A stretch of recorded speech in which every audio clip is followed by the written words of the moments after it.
नमस्कार, मैं हूं पूजा सिंह। चलिए रुक करते आज की कुछ खास बड़ी खबरों का। केंद्रीय स्वास्थ्य मंत्री जेपी नड्डा और सीएम धामी ने एम्स ऋषिकेश में तैनात हेली मेडिकल सेवा का निरीक्षण किया और वहां तैनात पायलटों से भी बातचीत की। इस अवसर पर केंद्रीय मंत्री और सीएम धामी ने आयुष विभाग, पीईटी स्कैन मशीन, पीएसीएस सुविधा और उन बाल चिकित्सा केंद्र का लोकार्पण किया।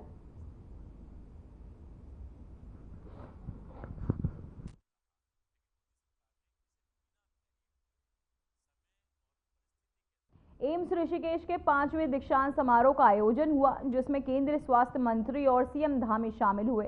इस विशेष अवसर पर स्थान के मेधावी विद्यार्थियों को स्वर्ण पदक एवं प्रशस्ति पत्र भी दिए गए। सीएम धामी ने अपने ऑफिशियल एक्स हैंडल पर इसकी जानकारी साझा की। इसके साथ ही उन्होंने स्वर्ण पदक देते हुए तस्वीर भी एक्स पर शेयर की।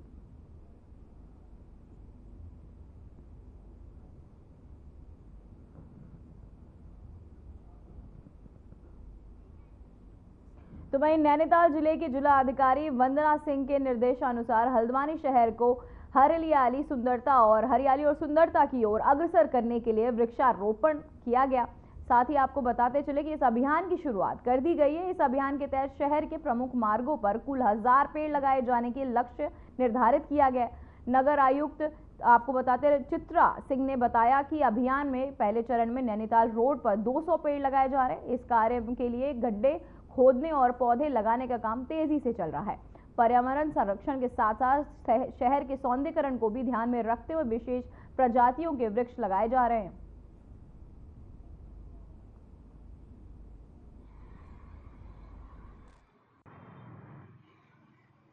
देखिए, जब चौड़ीकरण हुआ तो शहर से 30-40 के लगभग जो पेड़ कटे हैं, उसके बाद लोगों को ये लगा कि छायादार वृक्ष यहाँ से कट गए हैं। लेकिन इसमें फिर जिलाधिकारी महोदया ने, जो प्रशासक भी थी नगर निगम में, उन्होंने इसमें हमें कुछ बजट रिलीज़ किया और उन्होंने ये बोला कि आप इसमें अधिक से अधिक वृक्षारोपण शहर में करें। तो इसकी शुरुआत कर दी गई है। अभी प्रथम चरण में नैनीताल रोड पे 200 पेड़ लगाए जा रहे हैं। 200 पेड़ हमारे लगभग लग चुके हैं। ऐसे ही जहाँ जगह जगह हम स्थान चिन्हित कर रहे हैं और उन स्थान के अकॉर्डिंग जिस हाइट के पेड़ चाहिए, जैसे जहाँ हाई टेंशन लाइन है वहाँ कम हाइट के गुलमोहर आदि, जहाँ बड़ी जगह है वहाँ छायादार वृक्ष पाकड़ जैसे, और कुछ बेला के वृक्ष लगाए गए हैं, कुछ पॉम ट्री लगाए गए हैं। तो जगह जगह हमें जैसी अवेलेबिलिटी है वैसे वृक्ष लगाए जा रहे हैं। उद्देश्य एक ही है कि पर्यावरण संतुलन को बनाया जाए। इसके अलावा जो शहर का सौंदर्य है वो भी उससे बढ़ेगा। पूरे शहर में लगाए जाएंगे हर जगह? बिल्कुल, पूरे शहर में ये वृक्ष लगाए जा रहे हैं और किसी के भी पास कोई स्थान जहाँ भी अवेलेबल होगा, अगर निजी स्थान पर भी, वहाँ पर भी जो छायादार वृक्ष हैं वो भी लगाए जाएंगे।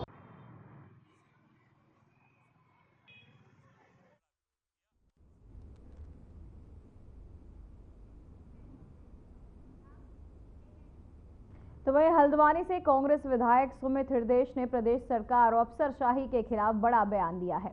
विधायक ने प्रदेश में अफसरशाही को मनमानी और जनप्रतिनिधियों की उपेक्षा को लेकर तीखा प्रहार किया। उन्होंने कहा कि हर छोटे बड़े कार्य में जनता की बात को नजरअंदाज किया जा रहा है, जो साफ दर्शाता है कि अधिकारी बेलगाम हो चुके हैं। सुमित हृदयेश ने नैनीताल जिले की 5 विधानसभा सीटों का जिक्र करते हुए कहा कि वहां सत्ता पक्ष के विधायक भी अधिकारियों के आगे मूक दर्शक बन रहे हैं। उन्होंने आरोप लगाया कि बीजेपी के विधायक और नेता इन अफसरों के सामने नतमस्तक हो गए हैं। ये साफ स्पष्ट बात यह है कि कांग्रेस की अगर शासन या सरकार होती है तो अधिकारी नेताओं की सुनते हैं। यहाँ पे जिले में 6 में से 5 विधायक भारतीय जनता पार्टी के, यही 5 विधायक अधिकारियों से काम नहीं करवा पाते और अफसरशाही बहुत ज्यादा हावी है और जनता, मुझे ऐसा लगता है कि अधिकारियों की गुलाम बन चुकी है और सरकार की गुलाम बन चुकी है। ये बड़ा दुर्भाग्यपूर्ण अध्याय राजनीति में, इस प्रदेश की इतिहास में लिखा जाएगा और अधिकारी इतनी मनमानी कर रहे हैं। आप छोटा सा उदाहरण मैं देना चाहता हूं कि मलिन बस्ती श्रेणी 1, 2 और 3 जो काठगोदाम में थी, वहां पे दबाव बनाकर कि तुम अतिक्रमणकारी हो, तोड़ो। हर दिन वहां अधिकारी पहुंच जा रहे थे। उन विचारों की अज्ञानता की वजह से, मेरे पास तो देर में विषय आया, अज्ञानता की वजह से उन्होंने खुद ही स्वतः सब तोड़ दिया।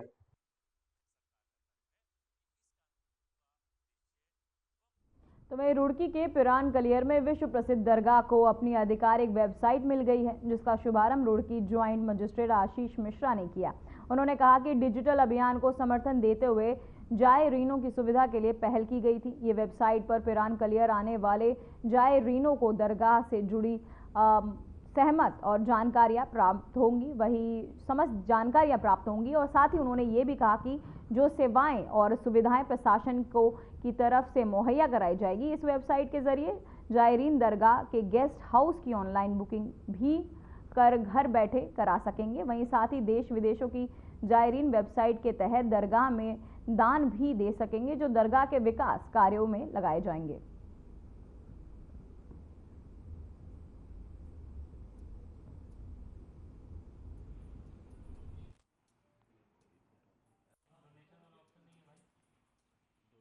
सरकार का बहुत बड़ा थ्रस्ट है डिजिटल इंडिया पे, ई गवर्नेंस पे। तो इसी के क्रम में जो है एक लॉन्ग पेंडिंग डिमांड था कि दरगाह पिरान कलियर, जिसमें जो है देश विदेश के श्रद्धालु आते हैं दर्शन करने के लिए और देश विदेश के श्रद्धालुओं की एक आस्था है। तो उसी के क्रम में जो है जिलाधिकारी महोदय के निर्देश में हमने ये निर्णय लिया कि जल्दी जो है ICICI बैंक से स्पॉन्सरशिप के थ्रू जो भी दरगाह का वेबसाइट जो डेवलपमेंट है या फिर उसका AMC जो है वो ICICI बैंक के थ्रू जो है हमने प्रपोजल दिया था और ICICI बैंक के सहयोग से जो है आज दरगाह का लॉन्च किया जा रहा है। इसमें जो है जायरीनों को श्रद्धालुओं को बहुत तरीके की सुविधाएं मिलेंगी, जैसे कि एक लाइव स्ट्रीमिंग की सुविधा ऐड होगी, साबरी गेस्ट हाउस की ऑनलाइन बुकिंग उसकी सुविधा होगी, दरगाह में जो भी इवेंट्स चल रहे हैं उसकी जो है लाइव अपडेट रहेगा। उसके साथ साथ जो है इवेंट गैलरी है, फ़ोटोज़ आप डाउनलोड कर सकेंगे, दरगाह के जो high quality high definition photographs हैं वो डाउनलोड कर सकेंगे।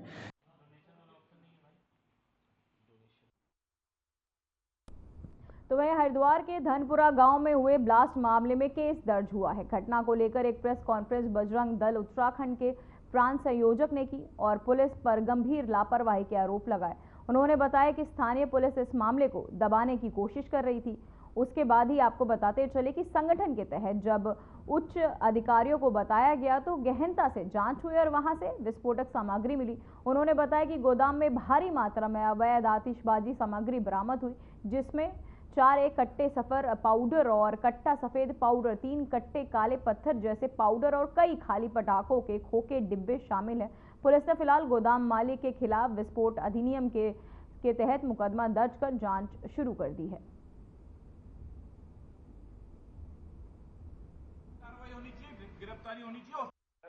ये गंभीर विषय है। एक बड़ा धमाका वहां हुआ है जिसे लोकल पुलिस के द्वारा निपटाने का प्रयास किया गया, पर जब उच्च स्तरीय अधिकारियों से बातचीत की गई तो उन्होंने अच्छी कार्रवाई की। सभी पे मुकदमे दर्ज हुए हैं। एक बड़ा विस्फोटक सामान बरामद हुआ है। जो विस्फोट भी हुआ है उसमें जो घाव हैं वो गंभीर हैं। वो बताते हैं कि एक बड़ा विस्फोटक तैयार किया जा रहा था, तो वो एक जांच का विषय है। इसमें गंभीर धाराओं में मुकदमा दर्ज होना चाहिए। ये बारूद कहाँ से आया था, जो ये विस्फोटक आया था वो कहाँ से आया था और ये बना के कहाँ भेजे जा रहे थे और कितने बनाए गए हैं, ये सब जांच का विषय है, गंभीर जांच का विषय। ये उतना विस्फोटक होना वो जांच का विषय है, जांच होनी चाहिए कि पर हमें जो है बताया गया है कि कुछ बांग्लादेशी इनके यहाँ देखे गए हैं, पर वो जांच का विषय है कि उसमें कितनी सच्चा है। बंगाल आज जो है कहीं ना कहीं हिंदू विरोधी और भारत विरोधी चीजों का केंद्र बना है, और वो जांच होनी चाहिए। जो हॉस्पिटल है हॉस्पिटल पे तुरंत कार्रवाई होनी चाहिए, गिरफ्तारी। लॉन्ग वीकेंड के चलते देहरादून में संभावित ट्रैफिक जाम की स्थिति को देखते हुए SSP अजय सिंह ने बड़ा कदम उठाया है। शहर की बिगड़ती ट्रैफिक व्यवस्था को सुधारने के लिए उन्होंने निरसपना और पुल और आशा रोडी समेत कई प्रमुख मार्गों को स्थलीय निरीक्षण किया और मौके पर अधिकारियों को जरूरी दिशा निर्देश भी दिए। तो वहीं SSP के विशेष रूप से पर्यटकों को आम नागरिकों की सुविधा में ध्यान में रखते हुए तैयारियों का जायजा लिया। ट्रैफिक को सुचारू रूप से संचालित करने के लिए रूट डायवर्जन प्लान के तहत डाइवर्ट किए गए चौराहे का निरीक्षण भी किया। तो वहीं निरीक्षण के दौरान SSP अजय सिंह ने अधिकारियों को निर्देश दिए कि वीकेंड के दौरान राष्ट्रीय राजमार्गों पर बने कटों को अस्थायी रूप से बंद किया जाए ताकि ट्रैफिक की रफ्तार बनी रहे। साथ ही शहर में दिन के समय प्रवेश करने वाले बाहरी वाहनों को शहर के बाहरी मार्गों पर रोकने के निर्देश भी दिए गए हैं।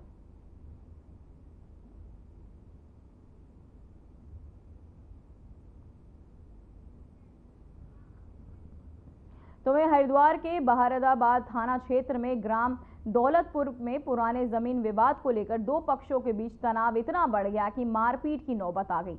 घटना की सूचना पर चौकी बाजार पुलिस मौके पर पहुंची तो देखा कि दोनों पक्ष मरने मारने पर आमदा थे और बड़ी संख्या में भीड़ जमा हो गई थी। पुलिस टीम ने दोनों पक्षों को शांत कराने की कोशिश की, लेकिन जब हालत नहीं संभल ली तो शांति व्यवस्था भंग करने पर संजय, सुमित, हर्ष, मुन्नू गिरी, विशु गिरी और ऋषु गिरी के खिलाफ BNSS के तहत कार्यवाही की गई।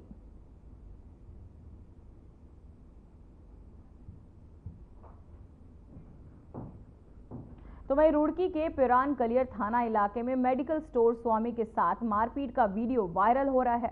मारपीट की पूरी घटना CCTV कैमरे में कैद हो गई, जिससे देखा जा रहा है कि मेडिकल स्टोर स्वामी को 3 युवक लाठी डंडों से पीट रहे हैं।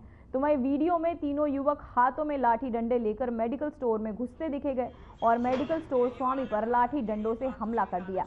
CCTV वीडियो में मेडिकल स्वामी उनसे इधर उधर बचने का प्रयास करता हुआ दिखाई दे रहा है। पुलिस की माने तो दो पक्षों के बीच की बात को लेकर यह विवाद बढ़ा हुआ है।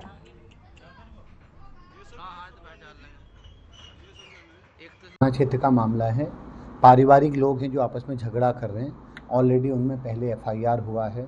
ससुराल पक्ष और मायके पक्ष वाला घटनाक्रम है। 304B में मुकदमा, दहेज हत्या में मुकदमा दर्ज है। तो कल ये जो 2-3 लोग दुकान के अंदर घुस के जिन्होंने मारपीट करी, पुलिस ने इसमें संज्ञान लिया है। उन तीनों में से 2 को अरेस्ट कर लिया है और तीसरे की अभी खोज चल रही है। तो आगे जो पकड़ में आने के बाद उन सबके खिलाफ लीगल कार्रवाई की।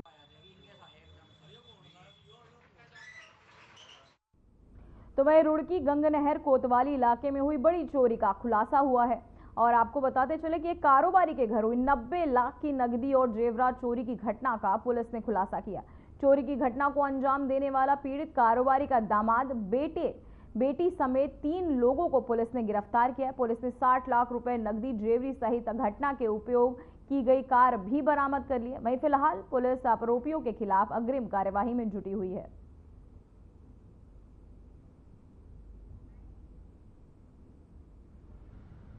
अप्रैल को थाना गंगनहर के अंबर तालाब क्षेत्र में वादी मोहम्मद सरवर द्वारा पुलिस को ये अवगत कराया गया था कि उसके घर में जमीन बेच के करीब 90 लाख के आसपास रकम जो घर में रखी गई थी वो वहाँ से चोरी की गई है। मामले में की गंभीरता को देखते हुए तत्काल थाना गंगनहर और हमारी CIU की टीम के द्वारा जितने भी संदिग्ध व्यक्ति थे उनसे पूछताछ की गई। पुलिस ने CCTV फुटेजेस के साथ साथ सारे जो हमारे फॉरेंसिक जितने साक्ष्य हैं उसको संकलित करते हुए इसमें जो मुख्य अभियुक्त हैं, खासकर जो महिला है उसका पति और उसके भाई, 3 लोगों को हिरासत में लिया था। पूछताछ से बात पता लगी कि उनके द्वारा ही ये चोरी की गई है। इसमें पुलिस के द्वारा तत्काल 60 लाख से ऊपर की नकदी रकम जमा की गई, जो उनके द्वारा चोरी की गई थी वो बरामद की गई। साथ में ज्वेलरी और अन्य जो सामान जो उसने कार खरीदने के लिए जो लोन लिया था वो भी उसके द्वारा जमा करना पाया गया था।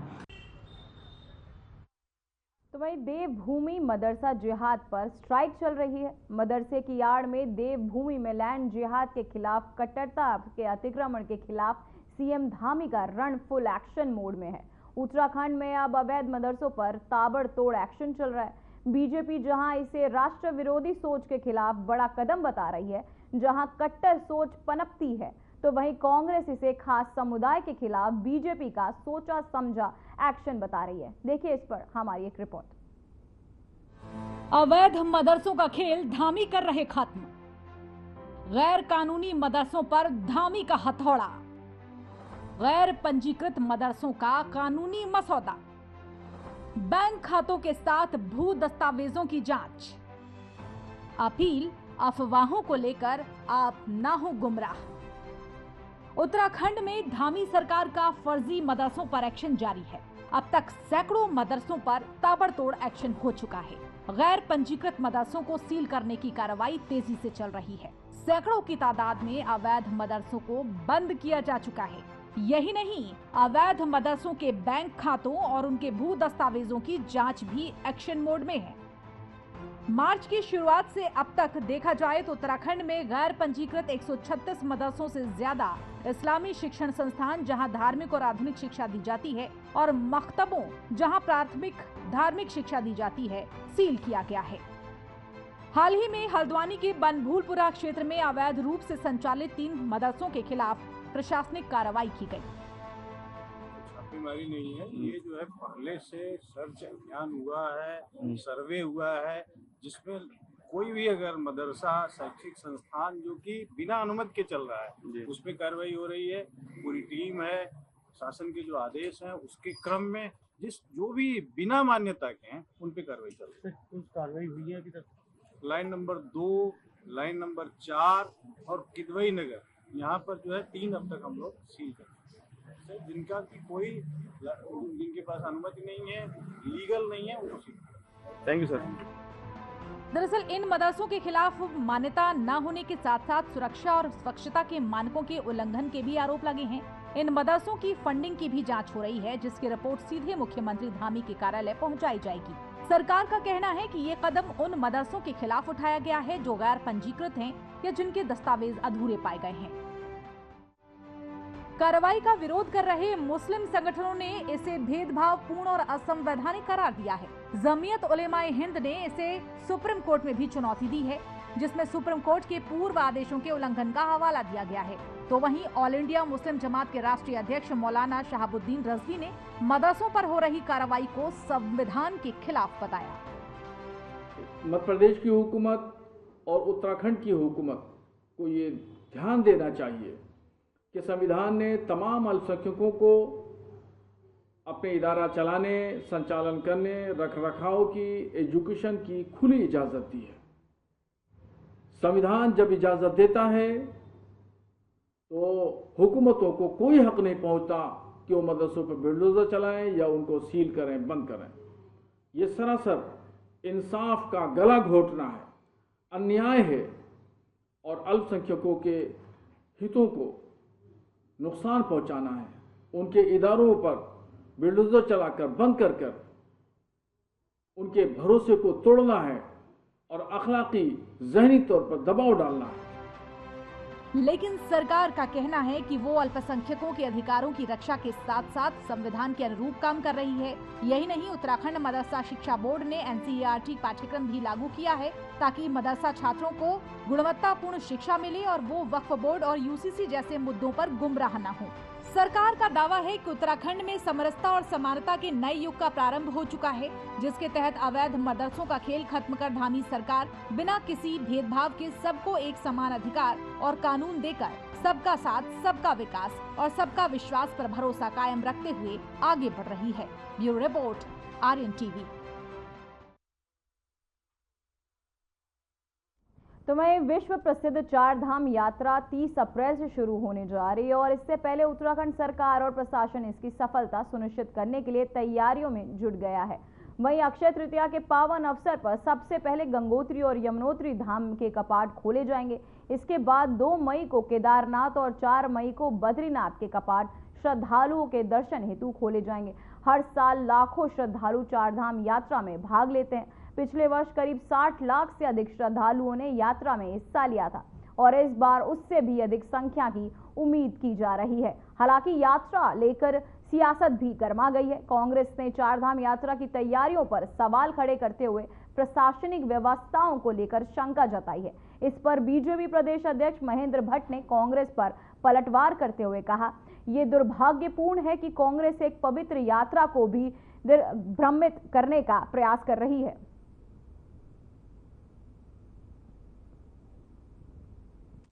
देखिए, कांग्रेस को हर विषय पर एक प्रकार से संदेह व्यक्त करने का एक आदत सी बन गई है और मैंने पिछली बार भी कहा था, कांग्रेस उत्तराखंड की यात्रा को भी दिग्भ्रमित करने का प्रयास करती है।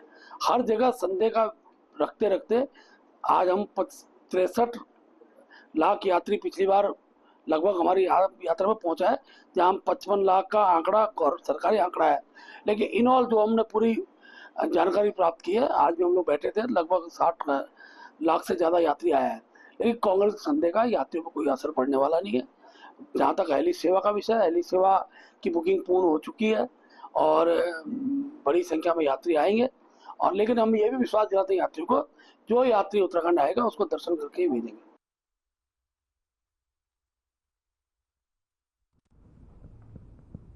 तो वही उत्तराखंड सरकार आगामी कैबिनेट बैठक में मिलेट्स नीति लाने जा रही है। सरकार का मानना है कि पहाड़ी क्षेत्रों में मोटे अनाज की खेती को बढ़ावा देकर न केवल बंजर खेतों को वापस उपजाऊ बनाया जा सकता है, बल्कि बढ़ती वैश्विक मांग को स्वास्थ्य लाभ को भी साधा जा सकता है। हालांकि जंगली जानवरों की समस्या के कारण पहाड़ी इलाकों में खेती करना चुनौतीपूर्ण है। अब देखना होगा कि ये नीति किसानों के लिए कितनी फायदेमंद साबित होती है। देखिए, सरकार पूरी तरीके से प्रतिबद्ध है किसानों के बारे में सोचने के लिए, और जिस प्रकार से हर महीने किसान के खाते में निधि जाती है, किसान निधि जाती है, वो यह दर्शाती है कि भारतीय जनता पार्टी पूरी तरीके से किसानों के बारे में सोचती है और उस पर कार्य करती है। और जहां तक रही बात मिलेट्स योजना की, तो जब उत्तराखंड बना था तो कोदा जंगोरा खाएंगे उत्तराखंड बनाएंगे वाली नीति पे उत्तराखंड का निर्माण हुआ था। तो ये जो मोटे अनाज के रूप में यहाँ पर मिलेट्स की पैदावार होती है, और इससे लोगों को स्वरोजगार में भी काफी फायदा मिलता है।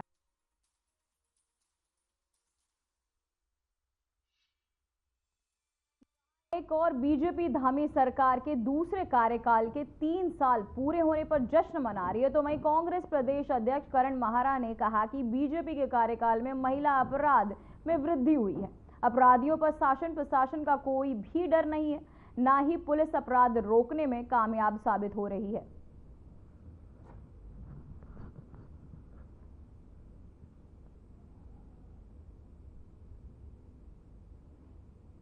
महिला अपराध में निश्चित ही बीजेपी के शासन में बढ़ोतरी हुई है। ममता जोशी बहुगुणा, अंकिता भंडारी, संतरेसा में वो बेटी, उत्तरकाशी की 4 बहनें, मैं रोज कह रहा हूँ, पिंकी, और अभी उधम सिंह नगर में एक नर्स की हत्या होना, इनके 2 मंडल अध्यक्षों का जमानत में होना, और जमानत इसलिए कि 4 दिन तक मेडिकल नहीं हो रहे हैं, केस कमजोर किए जा रहे हैं। उसके अलावा बागेश्वर में एक घटना घट गई है। तो ये सारी चीजें साबित करती है कि कहीं ना कहीं बीजेपी का जो है तंत्र फेल है और अपराधी को संरक्षण मिल रहा है। अच्छा, मैं यहाँ थाने में आज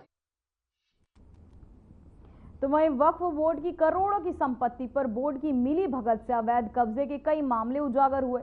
इसके बाद केंद्र सरकार ने वक्फ बोर्ड बिल के संशोधन किया। वहीं बिल में हुए संशोधन पर बीजेपी नेता विशाल गुप्ता ने कहा कि ये किसी समुदाय विशेष के लिए नहीं बनाया गया कानून नहीं है, बल्कि ये आम जनों की मांग थी।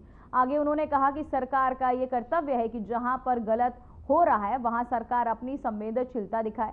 ये कानून लोगों के हितों की रक्षा करने के लिए बनाया गया है।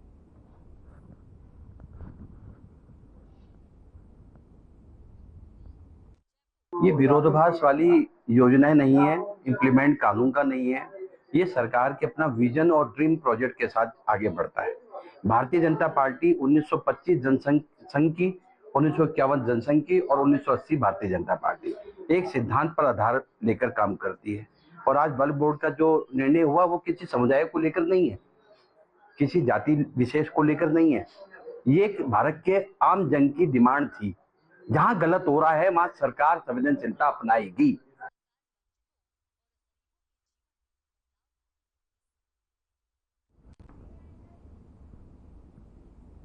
फिलहाल बुलेटिन में बस इतना ही। मुझे दीजिए इजाजत। नमस्कार।